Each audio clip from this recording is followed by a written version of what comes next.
To record audio coming from our PC, we will use this small software tool. Go to the given link. Download the installer.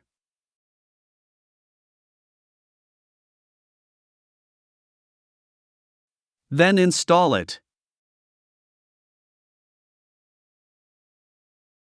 After that, run the tool from desktop. And you will see something like this. Now, to record audio coming from PC. Click on Start button under Record Loopback section. Let's play a song and record it.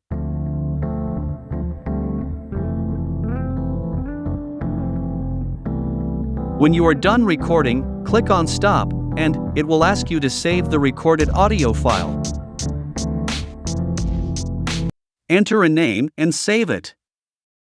Now, let's play our audio. It recorded our audio as expected. And that's it. Now check out these other videos.